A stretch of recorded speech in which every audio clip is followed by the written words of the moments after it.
Hi, my name's Al Hernandez, and this is my wife, Sherry. I would like my wife to describe and to make accounts of the fraud that we were, how we were defrauded, I should say, by Countrywide. She knows all the details. She worked on it, and she's been on it for 5 years. And she knows it upside down and inside out, and she knows who's who in the game. So just listen to our story here, and you'll hope you learn something from this. And thank you, honey. I would just like to say that for my husband, the reason that I'm the one that knows most of this is because he's the one that has to carry the workload, and he's the one that has to meet all the obligations of the bills. And shortly before we had purchased this home, I got laid off, and because he and my daughter purchased the home together, I was going to help with my grandson, which is what I do. And in the meanwhile, I wrote a book, and so we didn't anticipate this journey that we would be on. So we had gone to Countrywide. We originally had our loan okayed through someone else, and someone at Countrywide came and said, we can do better. And Countrywide was number one. I remember the commercials on every 20, 30 minutes on every station. Countrywide can do what no one else can. So we got our mortgage through Countrywide. They waited until 3 days before closing, after they had to get an extension. And part of our agreement for the loan was that there would be no prepayment penalty. When we sat at the table at 5 o'clock at night with the notary, there was 345 pages in the document. And so we would ask the notary as we went, what are we signing here, what are we signing here? Because it was just too much to read that late at night. And it's fine print that, that your layperson doesn't understand.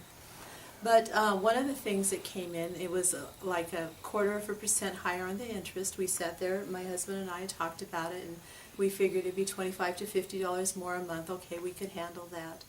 But the other thing was that there, in that pile, there was a prepayment penalty for 3 years, prepayment addendum, and we had part of our negotiation for this loan was that there would be no prepayment penalty. So we called the sales manager at the Countrywide office that evening there at the table, and we said to him, you said there would be no prepayment penalty.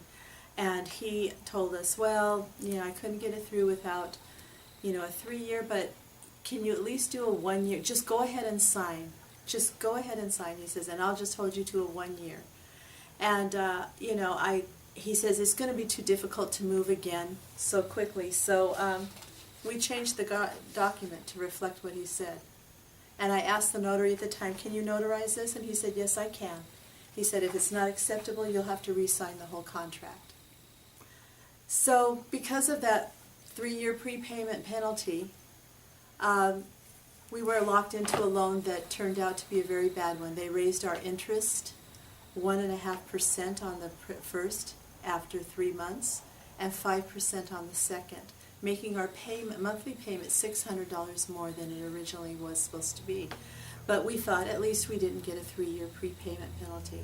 So after 1 year, we were ready to get out of the loan, only to find out that we were held to this loan by a 3-year prepayment penalty that we didn't agree to. By the way, we didn't have a copy machine that night at the restaurant.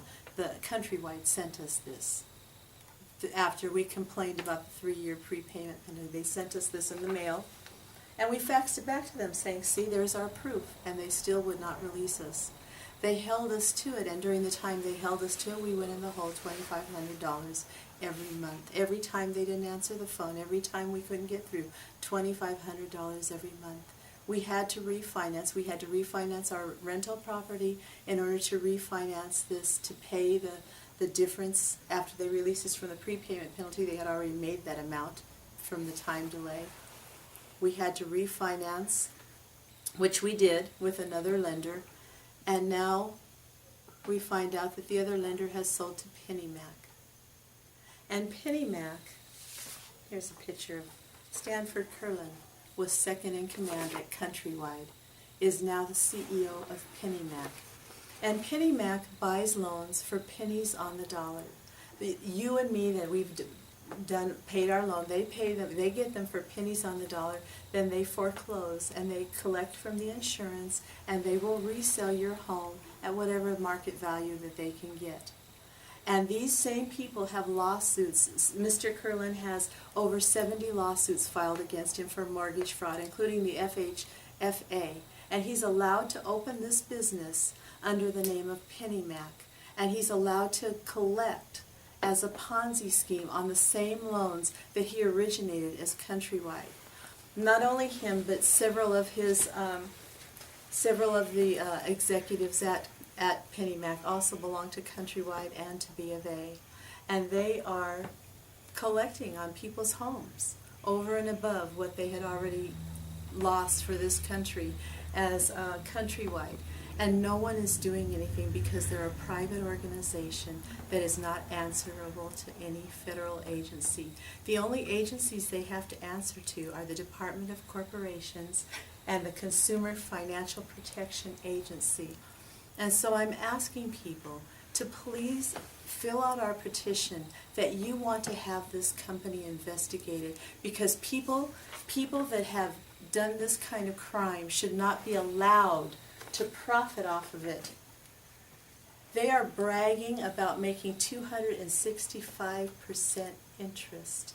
They are talking about making money hand over fist while people are losing their homes and getting out on the streets and having to rent little places when they had bigger places for their families. The petition is over here for the Department of Corporations, CFPA, and it's at www.change.org petition, Department of Corporations and the CFPA investigations, PennyMac fraud. They have informed me that if enough people will contact them, that they will have to investigate. And so we're asking for people to get on this petition, to call the Department of Corporations, call Consumer Financial Protection Agencies, and demand that these people be investigated, because it's not only them. Now that they're making such a profit, it has come on the news and the internet that other companies are wanting to open up and do the same thing. They want to buy your loans for pennies on the dollar, foreclose, make the interest, and then resell your homes. They're not doing what they originally said, which was modifying the loans. So these are our homes, people, and if you're not affected, you will be, because you will be even further underwater because of their fraudulent practices. So please sign the petition and get these people investigated. Because if we do nothing, nothing changes. The only thing it takes for evil to prosper is for good people to do nothing.